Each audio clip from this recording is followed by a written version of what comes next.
Have you ever touched a piece of fabric so smooth it almost feels like water? That soft, shiny material is called satin, and it has been loved by people for hundreds of years. But here's the interesting part. Satin is not actually a type of fiber like cotton or wool. It is a way of weaving threads together to create that glossy surface and silky feel. Today we're going to break down how satin is made, step by step, in a way that's easy to follow and grounded in real process. No myths, no exaggeration, just how it actually works right here on History of Simple Things.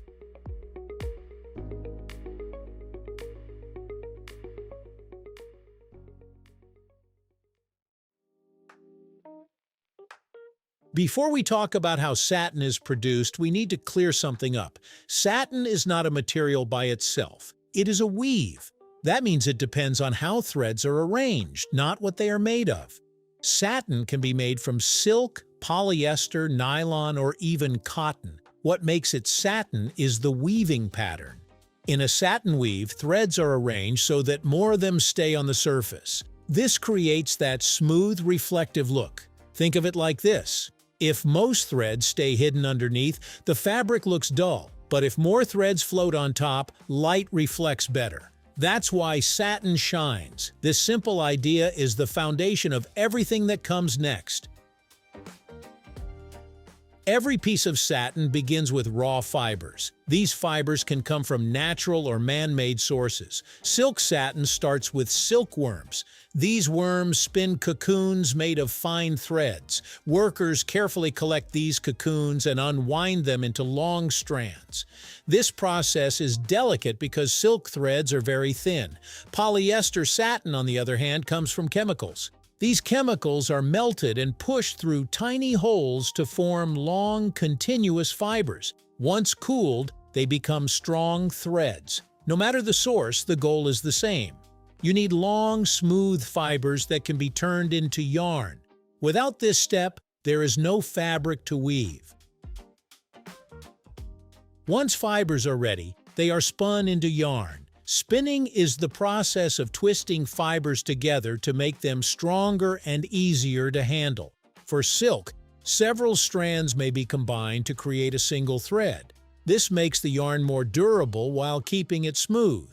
For synthetic fibers like polyester, spinning can be more controlled.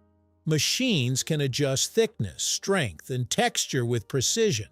At this stage, the yarn must be consistent. If it's uneven, the final fabric will not look or feel right. Satin depends heavily on smoothness, so this step cannot be rushed. Now we reach the core of the process, the weaving. In basic weaving, there are two sets of threads. The warp runs up and down, the weft goes side to side. These threads cross each other to form fabric. What makes satin different is how these threads cross. In a satin weave, the weft thread passes over several warp threads before going under one. This creates long floats on the surface. These floats are what give satin its shine. Because fewer threads interrupt the surface, light reflects smoothly across it. However, this also makes satin more delicate. Those long floats can snag or pull if not handled carefully. So while satin looks luxurious, it requires more care both in making and in use. Weaving is done on machines called looms. In the past, looms were operated by hand. Today, most satin is made using automated looms that can work quickly and precisely. The loom holds the warp threads tightly in place, then it moves the weft thread back and forth in the satin pattern. Modern machines can control every movement down to tiny details. This ensures that the weave stays consistent across the entire fabric. Even with machines, quality control is important. Workers still check for flaws like uneven weaving or broken threads, because if the weave is off, the shine and smoothness will suffer, and that defeats the whole purpose of satin. After weaving, the fabric is not yet complete. It still needs color and finishing touches. Dyeing is the process of adding color. Satin can be dyed in many shades, from deep black to bright red. The smooth surface helps colors appear rich and even. Once dyed, the fabric goes through finishing processes. This can include washing, stretching, and sometimes adding chemicals to improve softness or durability.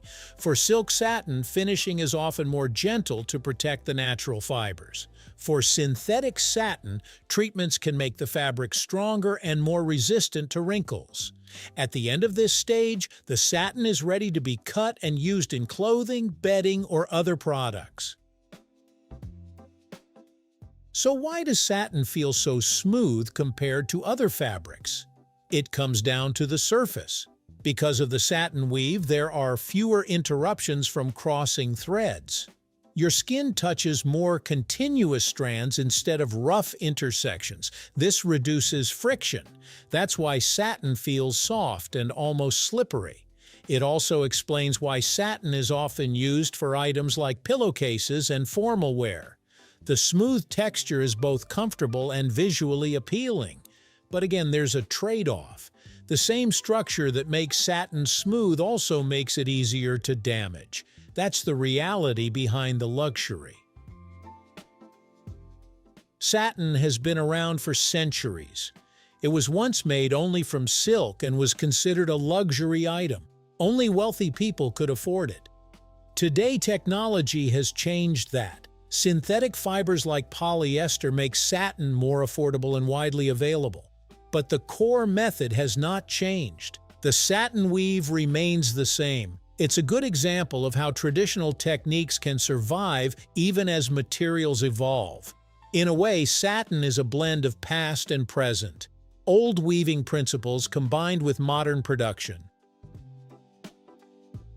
Today, satin is used in many everyday products like dresses, ribbons, pillowcases, and curtains. Silk satin is often used for luxury clothing, while polyester satin is more common because it costs less and is easier to maintain. Even after centuries, satin still keeps the same smooth shine that made people admire it in the past. Satin might look simple at first glance, but behind that smooth surface is a careful process. From raw fibers to spinning, weaving, and finishing, every step plays a role in creating that signature shine and softness. When you understand how it's made, you start to see it differently. Not just as fabric, but as the result of precise design and controlled technique. Thank you for watching. If you have suggestions for our next video, feel free to share them in the comments below. We'll be sure to give you an acknowledgement for your contribution. Thank you for joining us on this journey through the history of simple things. Don't forget to like, subscribe, and stay tuned for more stories woven through the smallest details.